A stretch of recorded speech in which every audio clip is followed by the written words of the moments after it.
अस्सलाम वालेकुम। Class 10 chapter number 5 में बड़ा एक अहम टॉपिक है फंक्शंस। 5 फंक्शन होते हैं हमारे पास। 3 फंक्शन मैं इस वीडियो में बता रहा हूँ, 2 नेक्स्ट वीडियो में होंगे। पहला है what is function. If two non empty sets are A is equal to x y z and B is equal to 1 2 3। कोई दो गैर खाली सेट ए है एक्स वाई जी और बी है 1 2 3। दो सेट बनाए, ये ए सेट है, ये बी सेट है। एक्स वाई जी एक से set A 1 2 3 set B. X को 1 के साथ, वाई को 2 के साथ और जेड को 2 के साथ। आप जेड को 3 के साथ भी कर सकते हैं, जेड को 1 के साथ भी कर सकते हैं, एस को 2 के साथ भी कर सकते हैं, वाई को 3 के साथ भी कर सकते हैं। जैसे आप करना चाहे कर सकते हैं। एफ ए और बी का फंक्शन लेना है। एफ है x1 y2 और z2। जैसे हमने इससे पहले सवाल पढ़े थे, दो सेटों को मल्टीप्लाई करना, जैसे सेट a मल्टीप्लाई b या सेट y मल्टीप्लाई x। दो सेट्स को हम मल्टीप्लाई करते थे, उसके कुछ पेयर बन जाते थे। पेयर के बाद फिर हम अगला काम करते थे। नेक्स्ट जो हमारे पास होता है रिलेशन आर। रिलेशन आर में क्या करते थे, अपनी मर्ज़ी के कुछ पेयर ले लेते थे। यहाँ पे रिलेशन आर को हम एफ़ से ज़ाहिर करेंगे, क्योंकि फंक्शन है इसलिए रिलेशन आर की जगह हम एफ़ लिखेंगे। अब एफ़ में हमने ऐसे पेयर लेने हैं, फंक्शन में ऐसे पेयर लेने हैं जो पहला डिजिट है वो नॉट रिपीटेड हो। जैसे अगर यहाँ एक्स है तो यहाँ मैंने वाई लिया है, यहाँ वाई है तो यहाँ मैंने जी लिया है। अगर एक्स लिया तो यहाँ मैं दोबारा एक्स या वाई या जी अगेन नहीं ले सकता।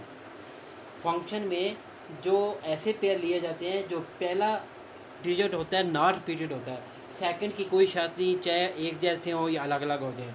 जैसे यहाँ पे 1 है, यहाँ 2, यहाँ पे 3 भी ले सकता था, दोबारा 1 भी ले सकता था। फंक्शन की मेन 2 कंडीशन है। फर्स्ट कंडीशन ये है कि अगर हम डोमेन एफ लें तो वो नॉट रिपीटेड हो, डोमेन एफ नॉट रिपीटेड हो। दूसरी कंडीशन ये है कि जो डोमेन एफ हो वो सेट ए के इक्वल है। देखें कैसे कि डोमेन एफ लिया है एक्स वाई जी, एक तो ये नॉट रिपीटेड है, दूसरा ये सेट ए के इक्वल है।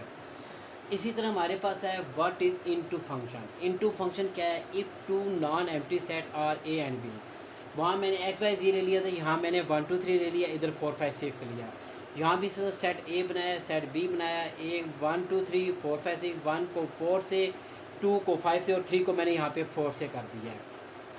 अब यहाँ पे इनटू के अंदर मैं ये तीसरा नहीं ले सकता, एक खाली एक्स्ट्रा लाजमी लेना है।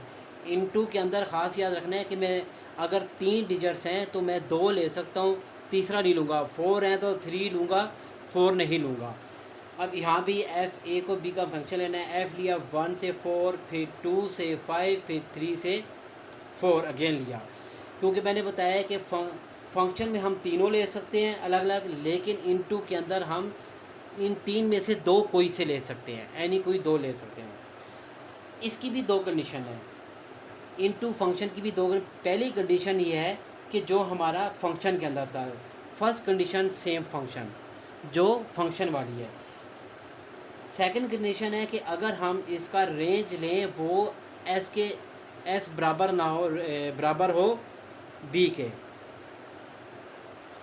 जो रेंज है वो सेट बी के बराबर ना हो, यानी कि set f of subset set B का। देखें कैसे, फंक्शन लिया 1 4 2 5 3 4। डोमेन एफ, डोमेन लिया मैंने, डोमेन पहला होता है 1 2 3 आ गया।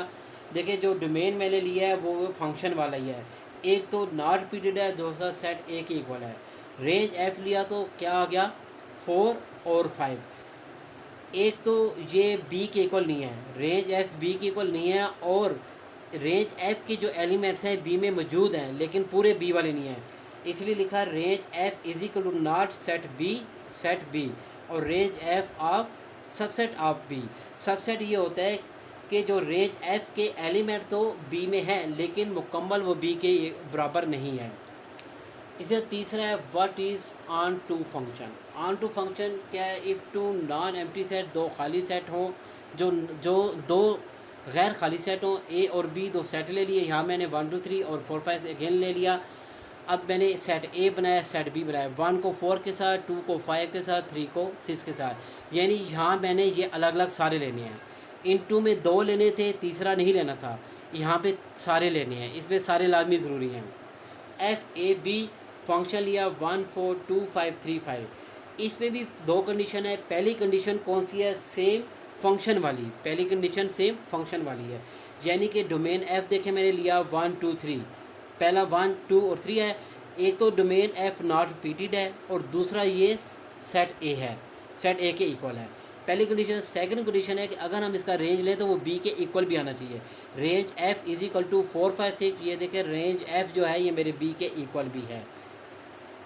ये फंक्शंस की आपने डेफिनेशन याद करनी है, बहुत ज़रूरी क्वेश्चन है ये, लाजमी एक आधा एक डेफिनेशन आती है इसमें से।